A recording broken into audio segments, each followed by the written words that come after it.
Hello everyone and welcome to Suffolk Business Life. My name's Craig Sennett and with me today is Martin Fish of Handlesbanken. Thanks very much for coming in, Martin. Jumping straight into it, you're from within the banking sector. How did you get into banking? Banker when I grew up, but fell into it, was shipped off down to London and been in it ever since. So you've worked sort of locally as well as, sort of in the London market and sort of various other things as well? That's it. I learnt in London and I've been local for 7, 8, 9 years. Okay, right, yeah.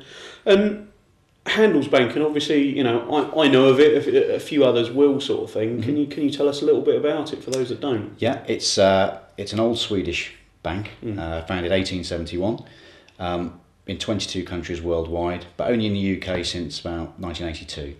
Yeah. And we've now got about 135 branches around the country.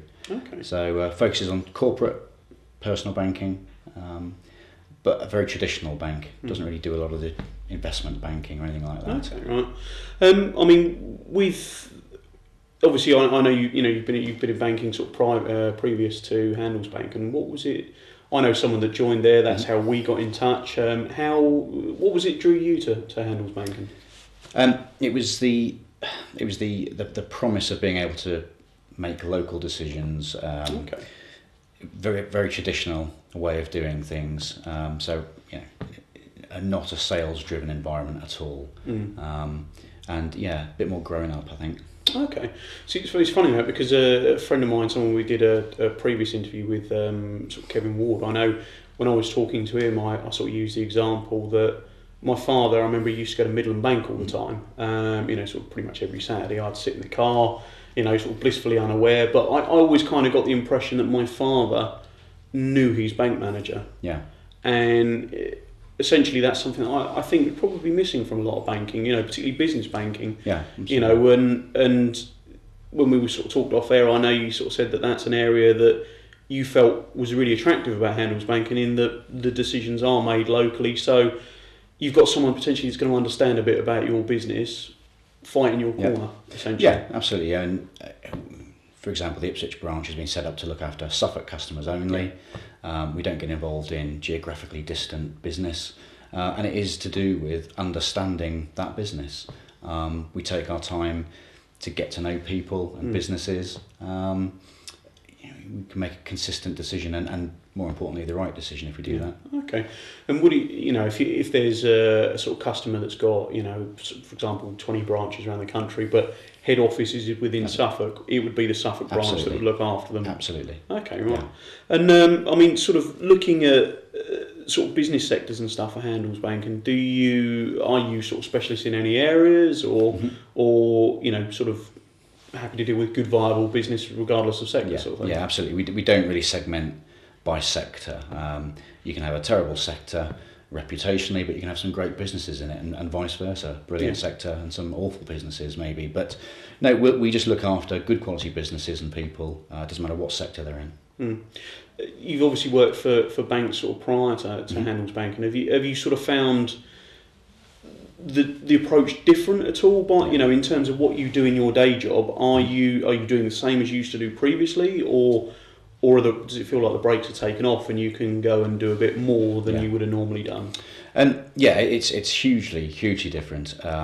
Yes, I've been doing corporate banking for a number of years, but the difference being Handlesbanken is not sales driven. There are no targets, branches aren't targeted, individuals aren't targeted, there are no bonuses paid, and really it's just a case of go out there, find decent businesses and actually listen to what they want and then provide it. It's not go and sell X, Y, Z. That's quite a surprise, I suppose, really, recently in the media, given the banking sort of, crisis and all stuff that's happened. I think all of a sudden the general public have got this real appreciation that, hey, my banks are targeted. People are almost like, my bank manager's a sales guy, really. And you're sort of saying Handlesbanken because they don't have that. Obviously, from your point of view, it takes a lot of pressure off, I should imagine. Absolutely. There's no there's no filling in management information about what you've sold one day. It really is nothing to do with that at Handlesbanken. It's I haven't had anyone ask me in 9 months, okay, what have you done this week? What have you done this week? We're run as a small business, local small business. We're our own profit and loss centre. It's up to us what we do. It's a completely decentralised organisation, and the phrase is the branch is the bank. It's not the other way around. I think that must be a nice thing, because there are some clients that inevitably that will come and see you that they're going to transfer their bank to you, whatever. That will need half hour of your time. But equally, there must be some people coming to you that might need a fair few hours of your time, because their need is different, and I suppose it must be quite nice knowing that if someone needed 5-6 hours of your time, because it's, they're frightened of the move, it's particularly complicated, their service sector has some big regulations that could impose on them moving, that you can safely feel you can give that time without sort of constantly checking your watch. I've got other, management are going to be chasing me for reports and stuff. Absolutely. Obviously, based in Ipswich, your branches sort of thing, service in Suffolk. Commercially, what do you see as particular strengths of the Suffolk economy? We've spoken about this as well, and I think we agree. It's relatively stable, Suffolk. It does move. The economy does move in line with the wider UK economy, but it doesn't experience perhaps quite the highs and lows of perhaps the rest of the UK. And I think that's reflective of a fairly cautious nature, and to some extent that's not such a bad thing. Do you see any sort of specific weaknesses to it at all? I think it depends on your viewpoint. You could talk to one business and they may bemoan the lack of extensive road infrastructure. You might talk to another business and they'd be quite happy without that. We've got lorries thundering past their office when they're on the phone trying to... It just depends. Okay. I mean, we've heard today again that the recession, 9 months we're in it, we're back in it, and stuff like that. I mean, the economy itself, I don't think is in as bad shape as people say. I think a lot of the businesses that were going to fail, I think, have gone. I think people have made amendments, battened down the hatches, and built some redundancy and stability back into their business that, in 2008 when everything was good and, the gravy train was there sort of thing. I think people were a little bit more cavalier, as I think the stability's been built back in the business. Is that something you see within your sort of client base? Yeah, I mean, I think certainly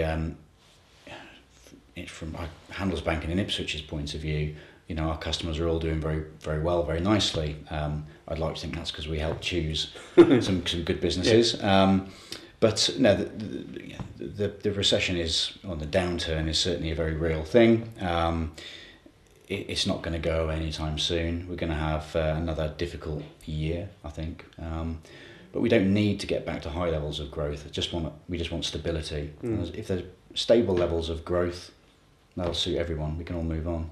Yeah, I mean, public sector, we all know has seen cuts, at central government level and stuff like that. Have you seen sort of particularly many other sectors locally harder hit than others? Has it been disproportional in some areas, would you say? There are certainly some sectors that have suffered. High street retail, very difficult. Property provisioning as well. Competition from the internet, as well as the downturn, is really, really tough. Pubs, restaurants, again, not all of them, but changing consumer spending habits, it makes it very difficult. So and constructions are the obvious one as well. Okay. I mean, it's sort of particular. Have you seen any real winners out of this? I remember hearing the sort of thing that people, sort of scrap metal, sort of second-hand shops, things like that, tend to do quite well out of a downturn. As pawnbrokers and things like that can do quite well. Have you sort of seen? Yes, there are certainly some businesses that are doing well, but I don't think it's to do with what sector they're in. I think it's just how they're being run. So you're always going to get some really good quality businesses, well run, make the right decisions, even if they're the tough decisions, and make those decisions early, and they're the ones that are faring better. I mean, a management team can have such a positive impact on a business, but a horrific one as well. And I think it's a case of, from a recruitment point of view, my background is surrounding yourself with the right people that can do the job that they're brought in, but also that little bit more as well. That care about the business, that are on the same page with management, and also that are brave enough if the business owner's about to make a decision that's horrific, would be brave enough to say, well, actually, we might want to take some advice on this, or venture an opinion that it could be the self-destruct button sort of things. In terms of sort of business owners, I mean, do you see people coming to you guys with with common mistakes at the moment, or are they are they, for example, I suppose where I'm going, are they the same mistakes that people normally make in business, i.e. cash flow, profit and loss, not doing enough sales, no marketing, or are there any immediately obvious ones that you're seeing, or different ones? Cash flow is always, in my humble opinion, is the key. Should be the key focus in any business. I think most SMEs know that really, but there's still perhaps some that are looking for the profits. But again, there's no point making a huge profit if you then can't pay your workforce at the end of the month. Yeah, of course. Cuts to marketing spend are really common. Again, it depends on the sort of business that you're talking about, but if your business is really reliant on getting your message out to the market, cutting your marketing spend isn't the perhaps smartest thing to do. Maybe you want to have a look at exactly what you're doing, but because it's quite easy, because it's quite an easy sort of it's almost expense. Like people view as a tap, you turn it on and off, and it's training budgets are hit as well. That's another common thing. Staffing levels as well. If you've got paying out more than you're coming in, you look at do I need this, or can someone job share? Can that be part time? And I think there are certain people that get that get those parts of business right. Yeah. And there are sometimes people that can then possibly get it a bit wrong, sort of thing. Yeah. Coming back to sort of banking, I mean, do you see banks? Do you think banks will have to change their offerings to business? Yeah, it's inevitable. They really have to. Again, in my opinion, at the moment, banks have got to stop trying to sell things. They need to view their customer base as not just as a profit. As a profit generator. It's got to be about the long-term relationship, and there's been a lot of talk about long-term relationships, and I'm not sure that focus actually has truly been there. So that's got to change. Free banking, there's a lot of talk about free banking. Handlesbanken doesn't offer free banking. Just doesn't do it. Smart move, to be fair. But it just reflects that if we're local, we don't have back office call centres and outsourcing to perhaps other countries. We've got a local presence, and there's a cost to delivering that local presence and having that service and availability. Will the other banks be able to do that? I think they're going to have to start charging for some of their services in some shape or form, because if you don't pay at one end, you're paying for it in a different way. I think if you've got a business that gets 2 years worth of free banking and then at 2 years moves to another for another year's worth of free banking, eventually that tap's going to come back to the tap example. It's going to be turned off. Yeah. And you're going to have to pay at some point. Or you're being sold something that you don't actually want. Yeah, or what you do want, you're being charged that little bit more for. Yeah. I think with sort of transparency in pricing and stuff like that, it's becoming, we're hearing the energy companies always getting slated for it. The prices aren't transparent; they go up very quickly, but they come down like a feather. And I think with banking, it's an essential part to doing business. You need a facility to pay out of to your suppliers and clients, and a facility to receive in for. And I think ultimately that's always going to remain there. But there are certainly opportunities for other things. The online banking, thank God that exists, because for me it makes my life so easy. I find it incredibly frustrating when someone pays me by cheque, because I don't have to go and pay it in. And ironically, it's very nice to sit there and see that. And I was one of the people that was hoping cheques get scrapped. I was sitting there and I had conversations with friends and things, and they were saying, "Oh, but what about this and what about that?" And I think, guys, it's had its day. I think it's you can't pay for a lot of things with a cheque anymore. So why should businesses be doing it? You can't fill your car up with a cheque. Yeah. And I mean, is it? Do you? I assume you guys still offer cheque facilities and stuff. Yeah, absolutely. And I think it's about offering options, and I think where the public and businesses get frustrated with banks is where you're sort of almost forcing them down one particular route. And really, Handlesbanken, we don't really want to do that. It's about what the customer wants, what they need. And if they want checkbooks, we'll give them checkbooks. But online banking is very, very important. But so is the branch. So is having offices, and it's just being accessible to the public. I think that's the key.